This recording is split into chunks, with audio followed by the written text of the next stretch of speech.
Estamos estudando o livro do Apocalipse. E você tem me acompanhado aí alguns domingos. Você tem participado comigo desse estudo especial.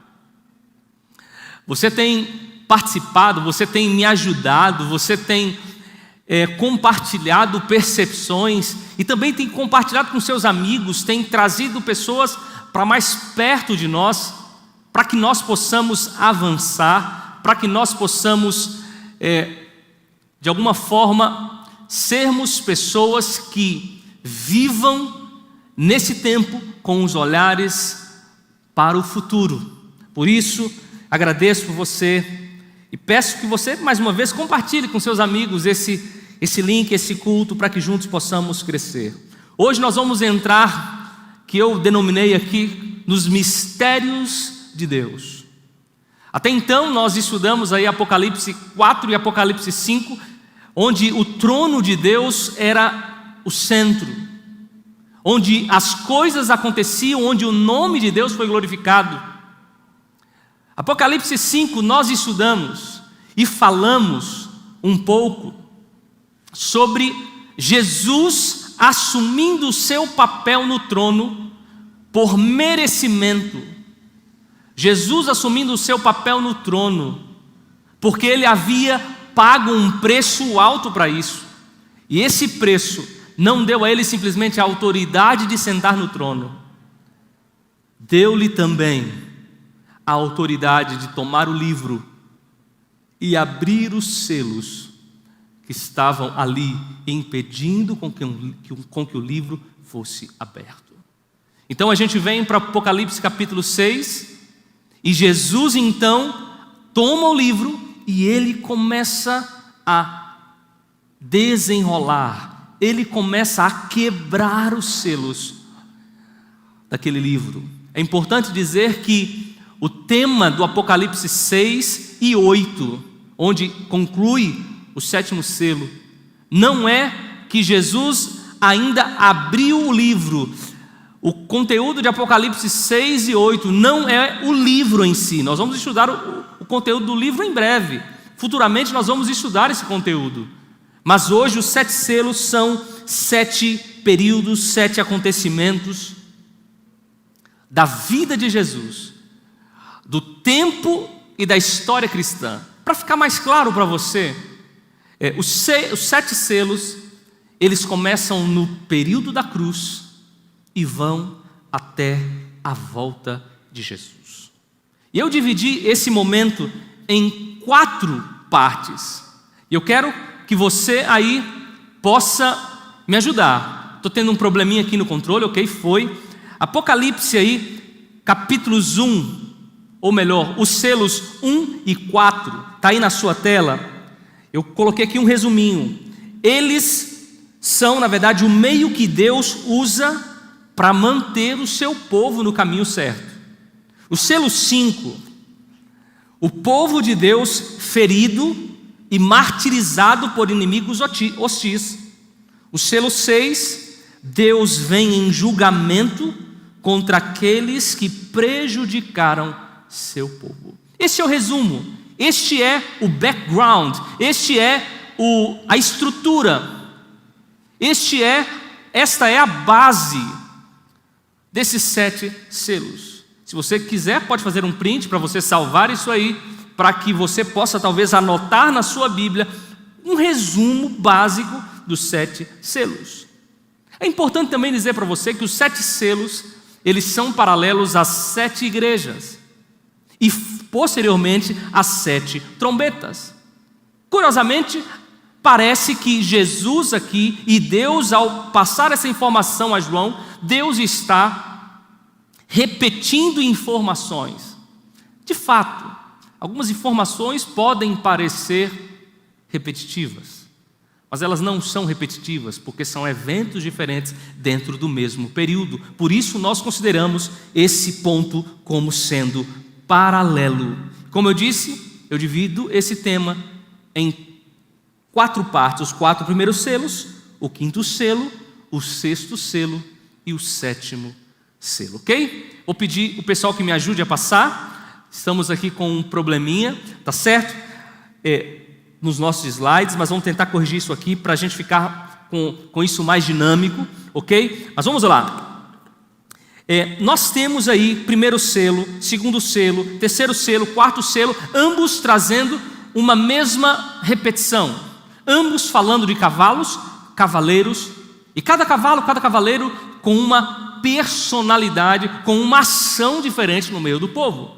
E primeiro, é importante que cavaleiros, está aí na sua tela, cavalos e cavaleiros são na verdade um sentido simbólico. Isso não simplesmente no livro do Apocalipse, mas também em toda a Escritura. Cavalo e cavaleiros dão uma ideia de força. Cavalos e cavaleiros dão uma ideia de velocidade. Cavalos e cavaleiros dão uma ideia de avanço. E é essa ideia que nós vemos aqui. É essa ideia que nós vemos, esses cavalos, avanço, velocidade, força. Porque foi justamente essa ideia que Deus quis passar para João, e foi essa ideia que nós podemos dizer que Deus profetizou a respeito do futuro, pós-cruz, até certo período, ok? Então nós vamos entrar aí nos cavalos. Vou passar de forma rápida. Cavalo branco. Branco vem de pureza. Cavalo branco vem de pureza. E este é o primeiro selo. Foi o tempo dos discípulos. O tempo onde o evangelho era puro. O tempo onde o evangelho avançou de forma impressionante. E é curioso que o cavaleiro sentado neste cavalo, ele tem uma coroa. E coroa aqui tem a ver com vitória. Então, o primeiro selo representa o tempo dos discípulos. Um tempo onde o evangelho era puro, por isso o cavalo branco. Um tempo onde o evangelho avançou de forma impressionante. Pessoas sendo convertidas, pessoas sendo alcançadas. E é isso que nós vemos aqui descrito no primeiro selo, uma referência a esse período específico. Por isso nós temos aí o cavalo branco. Vou pedir para o pessoal, ok, cavalo vermelho. Nós temos aí o cavalo vermelho. Cavalo vermelho, ele foi um tempo da perseguição. E é curioso que branco, pureza, vermelho significa sangue. Esse período foi um período onde os cristãos começaram a ser perseguidos. Esse período foi o período onde os cristãos começaram a ser maltratados. Esse período foi onde ser cristão era de fato pecado. Esse período foi um período onde ser cristão não simplesmente era pecado, mas era um crime. E foi muitas mortes, foram muito sangue, foram muitas pessoas, foram muitas vidas sendo ceifadas por causa do evangelho. Então, cavalo vermelho representa sangue, representa perseguição, representa um tempo onde o sangue de muitos cristãos foram derramados e representa um período onde os cristãos foram perseguidos. Este é o cavalo vermelho. Nós temos então o terceiro selo, que é representado por um cavalo preto. Terceiro selo, nós temos aí um cavalo preto. E é curioso que eu falei para vocês do cavalo branco. Cavalo branco representa pureza. E preto aqui é o oposto. Preto aqui foi um período de escuridão no cristianismo. E assim como naquele tempo das 7 igrejas, onde representa esses mesmos períodos, o cavalo preto representa um período onde a igreja começou a se corromper. Um período onde a igreja começou a se afastar da verdade plena. Foi nesse período que nós temos aquele governante chamado Constantino. Nós já dissemos isso para vocês alguns tempos atrás, quando falamos das 7 igrejas. Constantino se converteu ao cristianismo. Constantino se converteu à verdade. Mas na verdade ele não converteu à verdade plena. Ele começou a misturar a verdade com alguns aspectos do paganismo. Por isso, Deus ao trazer aqui o quarto selo, Deus ao quebrar o quarto selo,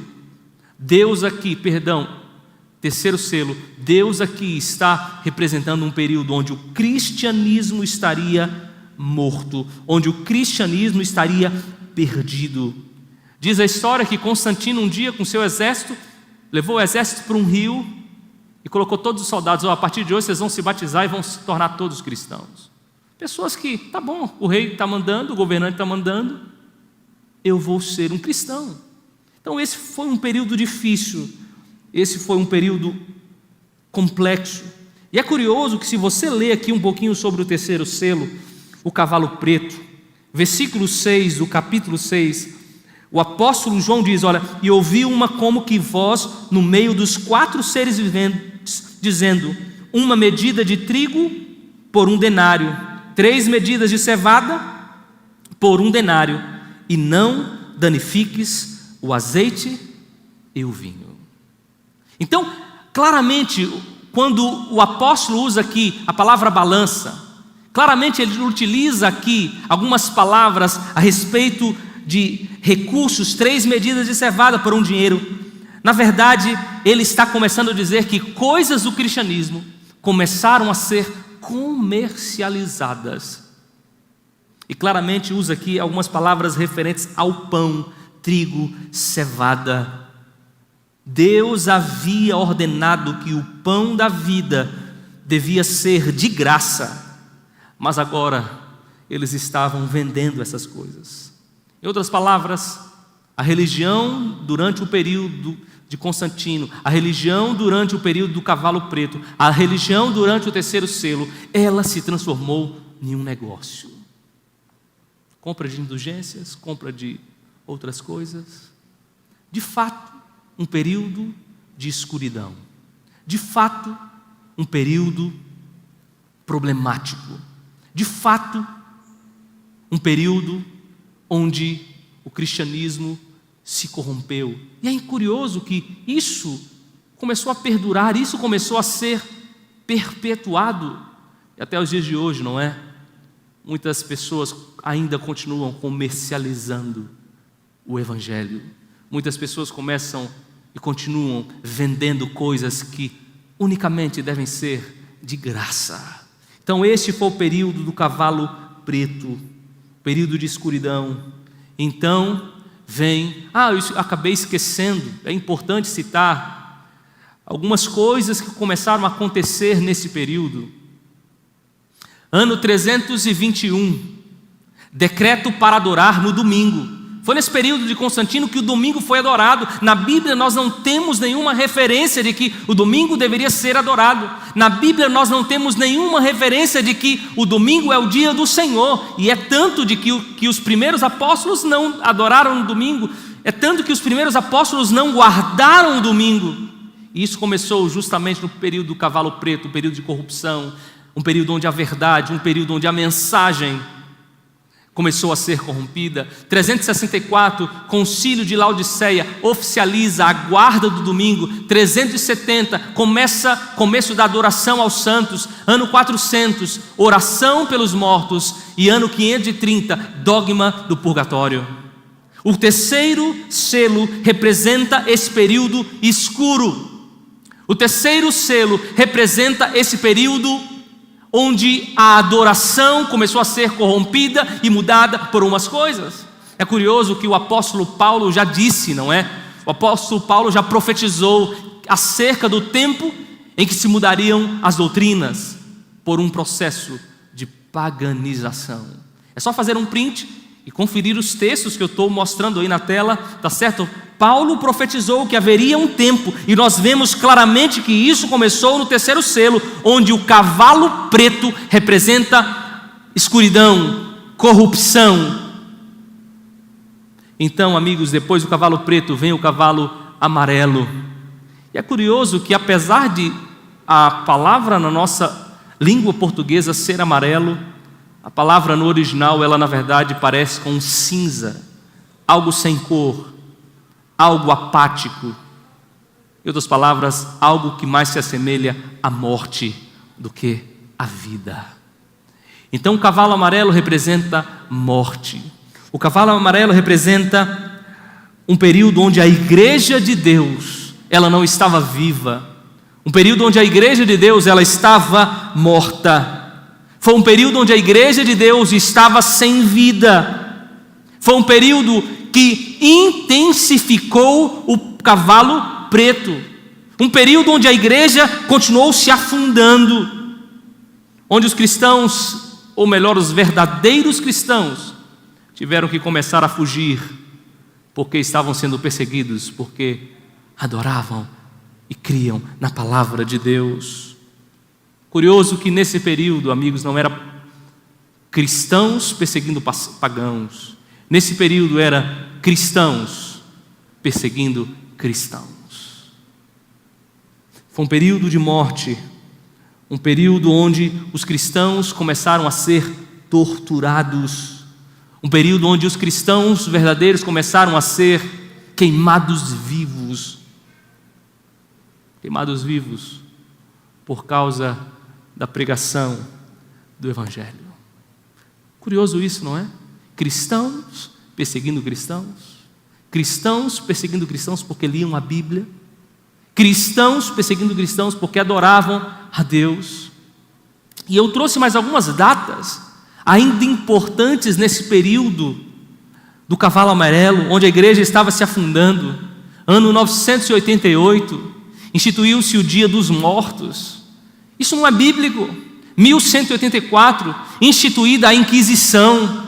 1130, ou melhor, 1190, início da venda das indulgências.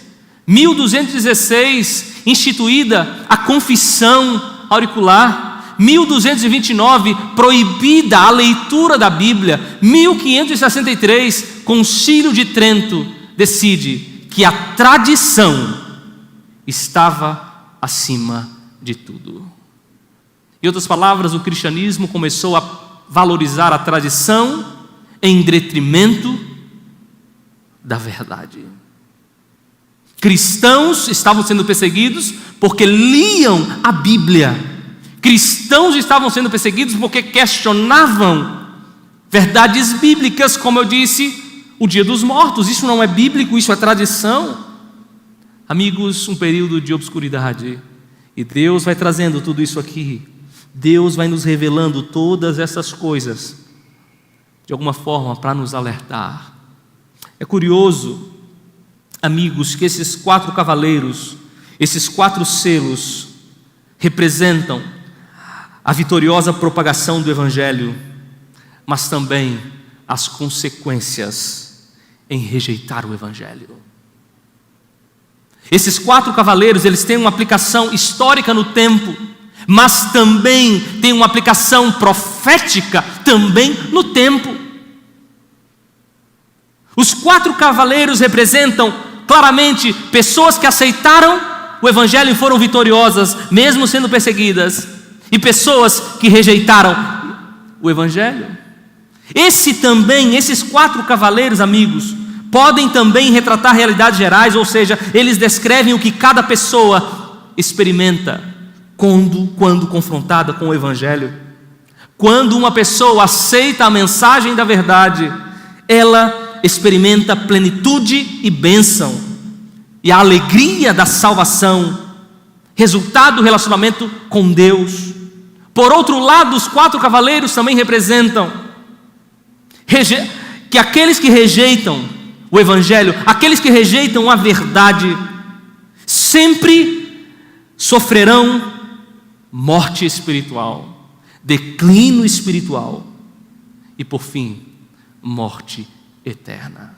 Por isso eu paro aqui e faço um parênteses para te perguntar: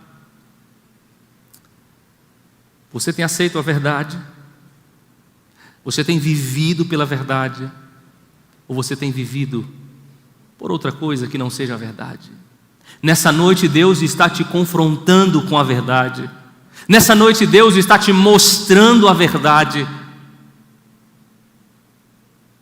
Aí alguém pode dizer: então eu vou desligar aqui a TV porque eu não quero ser confrontado, eu não quero.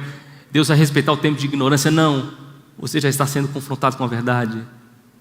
E se você aceitar a verdade, você vai experimentar a plenitude da graça, a plenitude da vida e a plenitude da salvação que começa já nesta vida.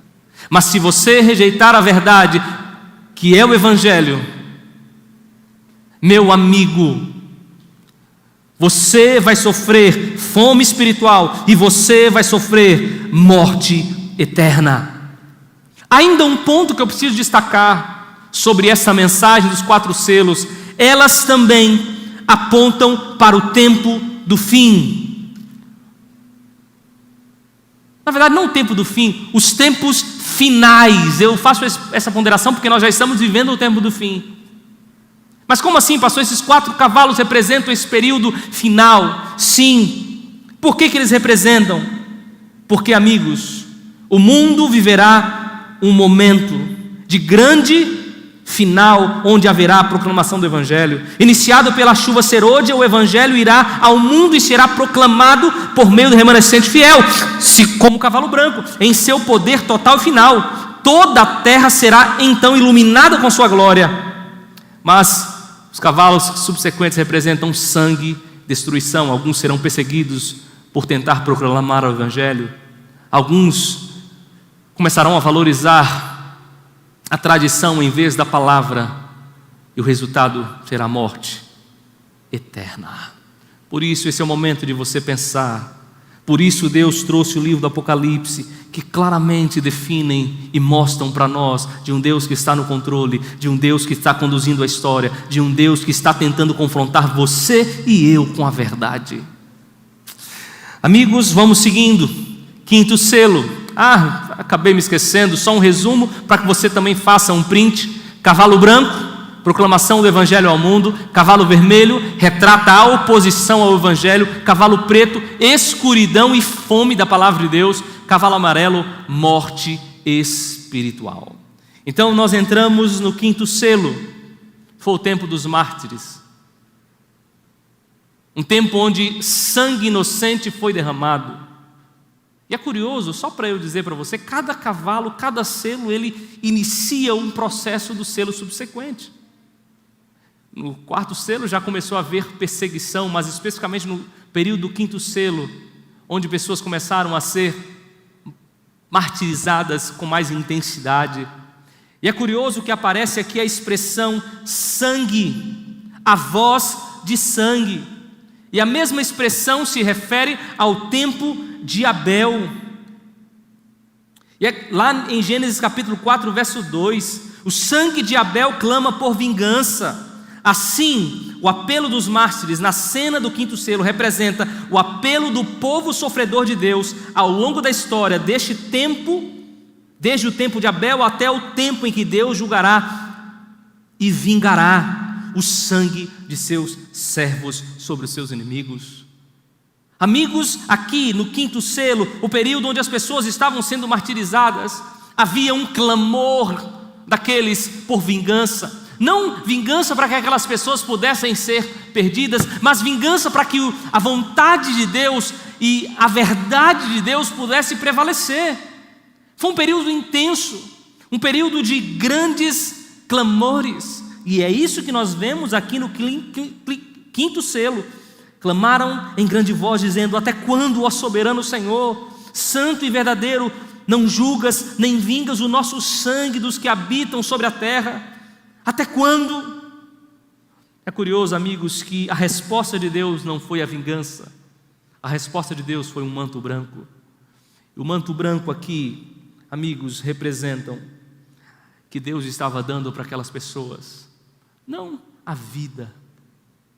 Deus estava dando para aquelas pessoas não o escape da morte,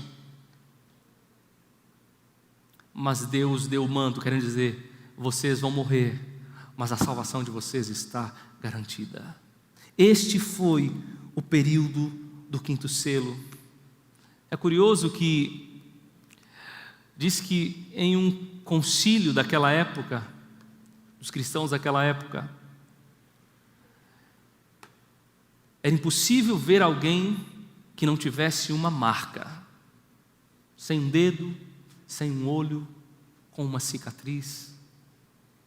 Porque de fato as pessoas foram perseguidas, as pessoas foram martirizadas, as pessoas foram queimadas vivas. Então, depois do 5º selo, amigos, vem o 6º selo. A linguagem muda da linguagem simbólica para uma linguagem literal. O 6º selo, nós podemos dizer que é uma resposta às orações e aos clamores do povo fiel de Deus. O sexto selo, nós podemos dizer que é a resposta de Deus e, de fato, os juízos de Deus. E é por isso que o sexto selo, ele é apresentado através de sinais que aconteceram naquele tempo. O sexto selo é representado através de sinais cósmicos. E nós podemos dizer que esses sinais, eles são o início do tempo do fim. Você pode dizer, pastor, mas João escreveu isso aqui e a gente pode identificar na história esses sinais? Podemos. Como eu disse para você, cada selo, um período da história, cada selo sendo paralelo às 7 igrejas e posteriormente com as 7 trombetas. Eu poderia gastar mais tempo para tentar te explicar, mas eu me coloco à sua disposição para tentar clarear isso melhor para você, a te dar mais materiais para que você possa ler. Essa é apenas uma mensagem onde eu tento resumir algumas coisas. Mas o sexto selo, amigos, é o início do tempo do fim, onde Deus começa a executar os seus juízos através de alguns sinais cósmicos. E quando a gente olha para a história, a gente percebe esses sinais dentro da história. 1755, acontece um terremoto em Lisboa. 19 de maio do ano 1780, acontece um dia sombrio, onde a lua se transforma em sangue e o sol escurece. 13 de novembro de 1833, é só você colocar tudo isso aí no Google que vai aparecer isso aí que eu estou falando, eu não estou mentindo. Há uma chuva de meteoros, claramente descrevendo sinais cósmicos descritos pelo sexto selo.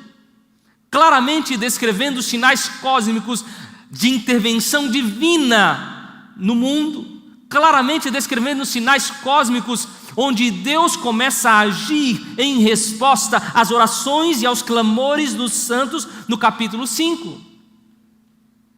É isso que nós vemos aqui, claramente. E se você começa a ler a literatura desse tempo, você vai perceber que esse foi um período de grande reavivamento espiritual. Esse foi um período que as pessoas de fato comprovaram que os acontecimentos eram resultado das profecias de Deus.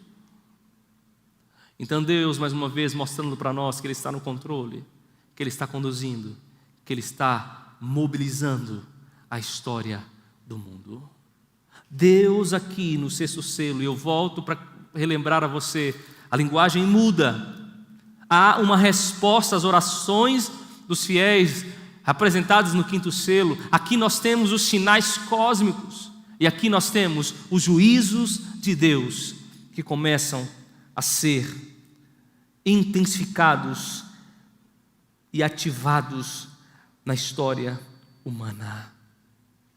É curioso, amigos, que a cena do sexto selo termina com uma pergunta: por que chegou o grande dia da ira deles e quem é que pode suster-se? Em outras palavras, quem é que pode resistir? Uma pergunta. E esse aqui é um tema de um outro estudo, onde nós vamos trabalhar aí um pouquinho mais. Apocalipse, capítulo 7. Mas nós vamos ler agora o capítulo 8, verso 1. Capítulo 8, verso 1. Onde nós temos a descrição do sétimo selo. E eu aqui estou me lembrando que eu esqueci de ler todo o capítulo no início. Você me perdoa por isso, acabei me esquecendo. Mas a gente está tudo aqui dentro da Bíblia. A Bíblia é o centro dessa mensagem. Eu fui lendo aqui alguns textos, então espero que você entenda. Foi na verdade um relapso aqui. Então você pode ir acompanhando tudo isso aqui. Apocalipse 8:1, o sétimo selo. Quando o Cordeiro abriu o sétimo selo, houve silêncio no céu cerca de meia hora. Este é o sétimo selo, quebrado, desenrolado, desatado pelo Cordeiro de Deus. E a mensagem é simples: houve silêncio no céu. Aí você pergunta, pastor, o que significa esse silêncio? Nós temos muitas interpretações sobre esse texto, e inclusive interpretações diferentes dentro do próprio contexto adventista. Por exemplo, eu cresci com uma interpretação, e ao estudar esta série, baseado em um comentário de um professor de teologia da Andrews, e um comentário mais recente, eu percebi que nós temos outras perspectivas a respeito do significado, não exatamente o que significa o silêncio, mas o que significa esta meia hora. Mas essas interpretações, elas se convergem em interpretar que o silêncio de Deus representa o juízo final de Deus. Essas interpretações, elas se convergem, onde esse silêncio, isso usando todo o Antigo Testamento para formar essa base, e utilizando também a literatura judaica, onde diz que o princípio do silêncio tem a ver com juízo. É só você voltar na literatura, é só você olhar que silêncio de Deus tem a ver com juízo. Deus transforma a terra em silêncio. E é curioso que esse silêncio também, ele faz alguma alusão ao tempo antes da criação. Uma simples alusão ao tempo onde o mundo era em silêncio e Deus então criou o mundo. E alguns chegam a dizer que esse silêncio ouvido nesse momento final representa o momento, ou melhor, antecede o momento da recriação,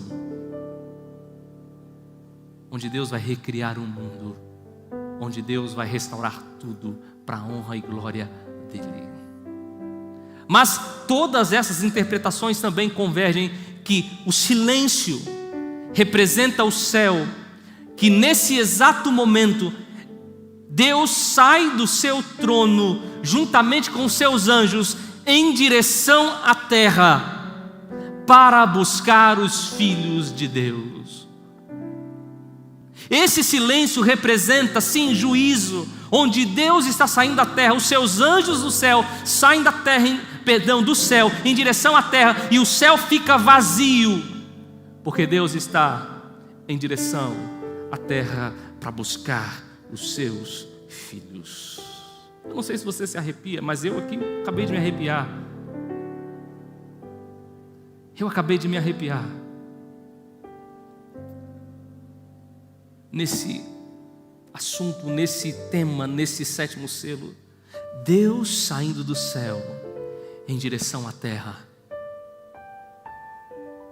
para buscar os seus filhos. Meu amigo, você pode muitas vezes perguntar: para que tanta complexidade?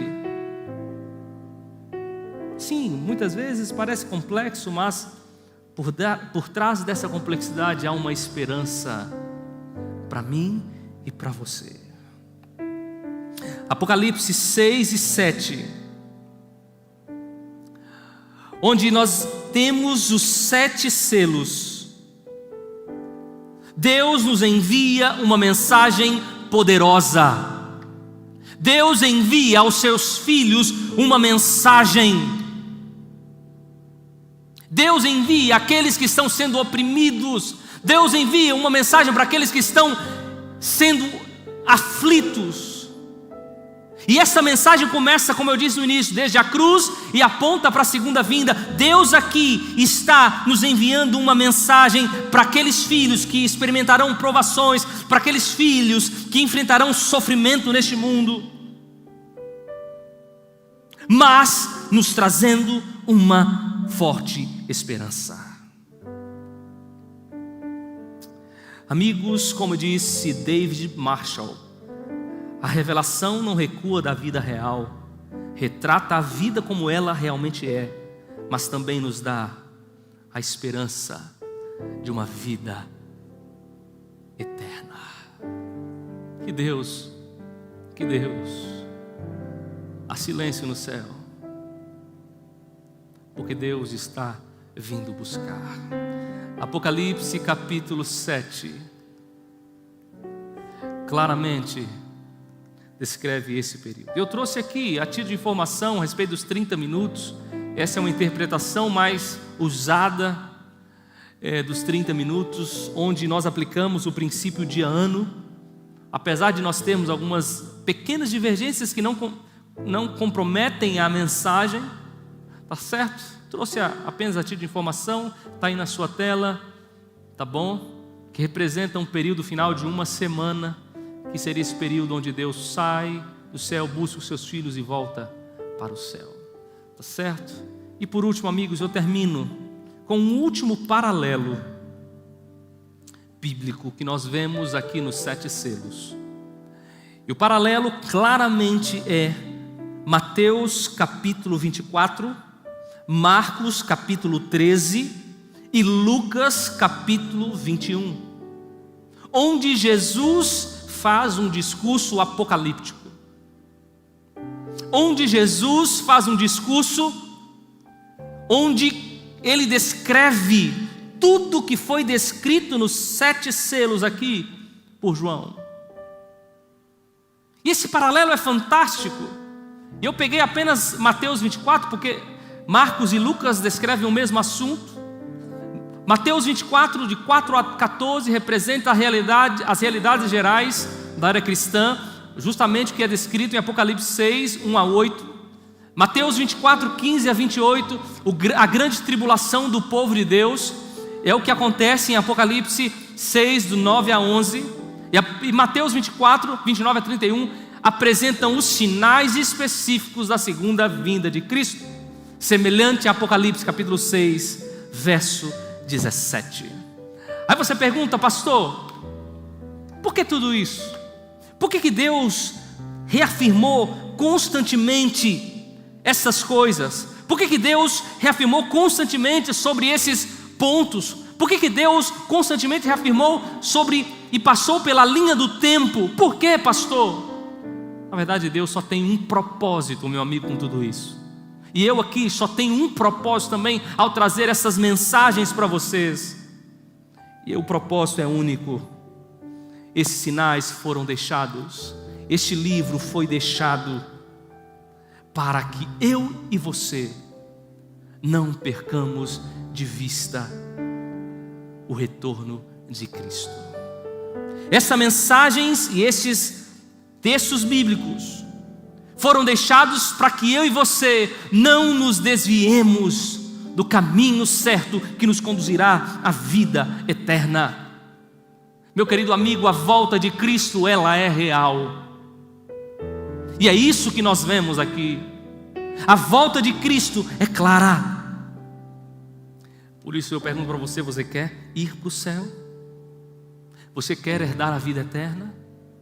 Nós já passamos pelo primeiro selo, nós já passamos pelo segundo selo, nós já passamos pelo terceiro selo, nós já passamos pelo quarto selo, nós já passamos pelo quinto selo, nós já passamos pelo sexto selo.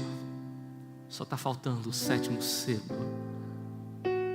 Em outras palavras, Jesus está mais perto de voltar do que nunca.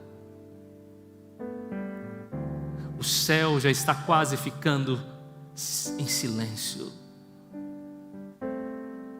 E Deus pediu para que eu pregasse essa mensagem esta noite, para que você não perca de vista a eternidade. Eu não sei quem está do outro lado me assistindo, não sei. Eu não sei quem está do outro lado, se é alguém que já está com este anseio no coração, se é alguém que já está chorando porque já não aguenta mais viver nesse mundo. Eu não sei. Se eu estou falando para você que já não aguenta mais viver nesse mundo, está apenas esperando a volta de Jesus, meu amigo, Cristo aqui nessa noite está dizendo: continue com essa esperança, porque eu estou mais perto de voltar do que nunca, eu vou voltar. E uma prova está aqui, Apocalipse capítulo 6, Apocalipse capítulo 8. Mas se eu também estou falando para alguém que abandonou os caminhos de Deus, está me assistindo, Deus está dizendo para você, meu amigo, não é hora de ficar no caminho errado, é hora de voltar para os caminhos do Senhor. Deus está dizendo para você, não é hora de viver longe de Deus, é hora de se apegar a Deus, porque o céu quase está ficando em silêncio. Quando o Cordeiro abriu o 7º selo, houve silêncio no céu. Houve silêncio no céu, mostrando que Jesus está voltando.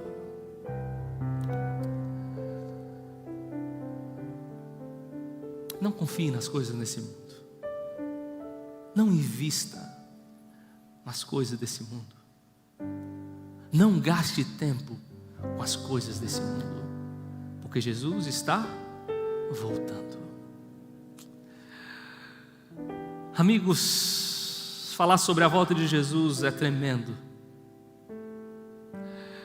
Eu havia combinado com o Marcos uma música, né, Marcos? Mas eu vou pedir a sua autorização para mudar. Acho que o Espírito Santo quer que a gente mude. Eliezer indicou a música Vencendo, vem Jesus. Glória, glória, aleluia. Eu vou cantar essa canção. Vou pedir que coloque a letra para mim. Eu gostaria que você também cantasse aí na sua casa. Eu gostaria que você cantasse esta canção, claramente representando o momento final deste mundo, claramente representando o silêncio do céu, mas o barulho nessa terra com a presença de Deus e dos seus anjos. Eu quero que você, amigos, quero que vocês cantem comigo essa canção em atitude de entrega, em atitude de adoração, em atitude de louvor.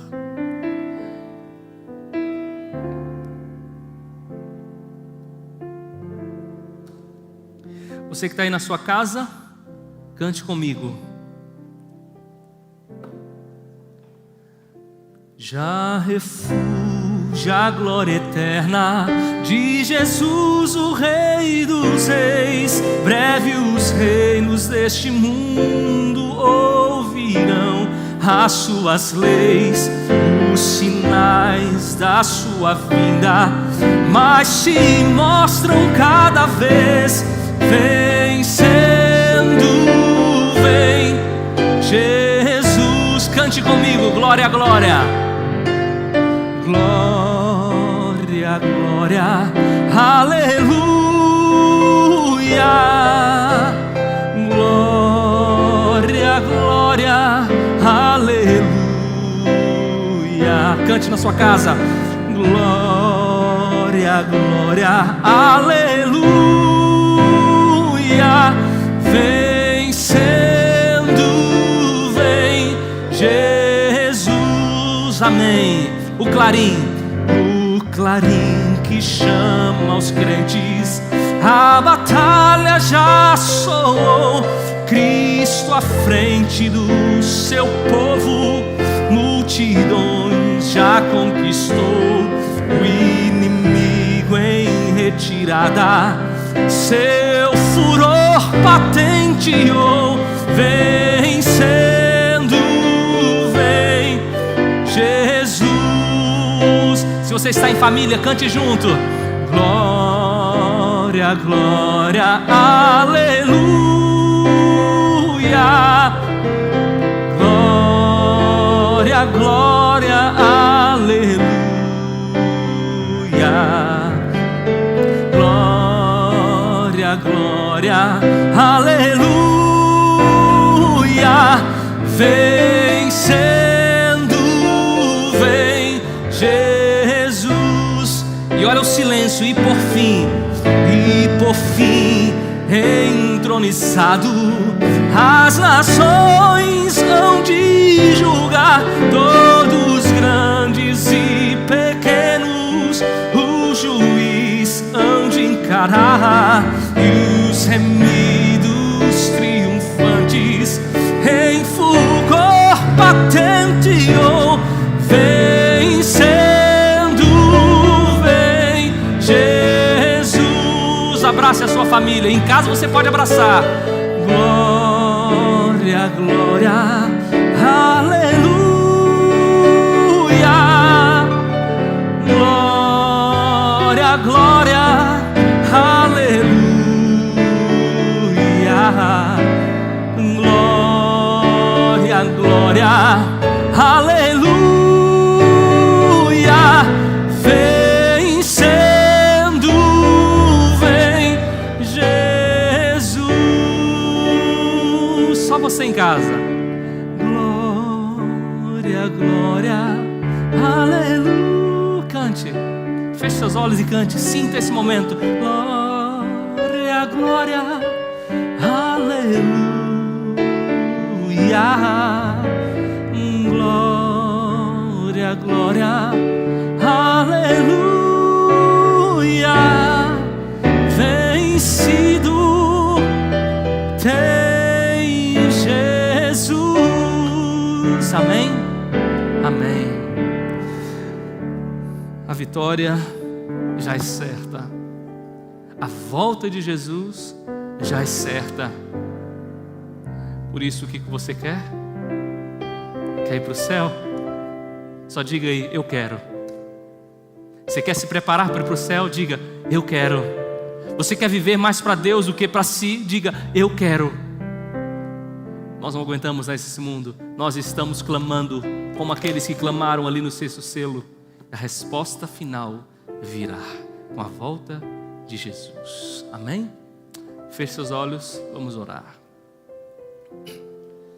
Querido Deus, Pai Santo que estás nos céus, louvamos a Ti, Pai, por deixar a Tua palavra com histórias, mas não simplesmente com histórias. Deixar a Tua palavra com a garantia de que o Senhor vai voltar e de que tudo que está acontecendo no mundo, todas essas circunstâncias, começando na cruz, caminhando durante o tempo, acontecem preparando o povo de Deus para a volta de Jesus. Por isso, Deus, nosso desejo claro é ver o Senhor voltar logo. Não aguentamos mais esse mundo, mas nosso desejo não é simplesmente vê-lo voltar. Nosso desejo, Pai, é nos entregar por completo em Tuas mãos, para estarmos preparados cada dia, para que juntos possamos ir para a eternidade, com a nossa família, com a nossa igreja, com o nosso povo, com os nossos amigos. Glória, glória, aleluia. Glória, glória, aleluia. Glória, glória, aleluia. Vencendo, vem Jesus. Em nome de Jesus nós oramos. Amém. Que Deus abençoe a sua vida. Que Deus abençoe a sua família. Que Deus esteja com você nessa caminhada até a eternidade. Um grande abraço, uma boa noite e até sábado, se Deus quiser.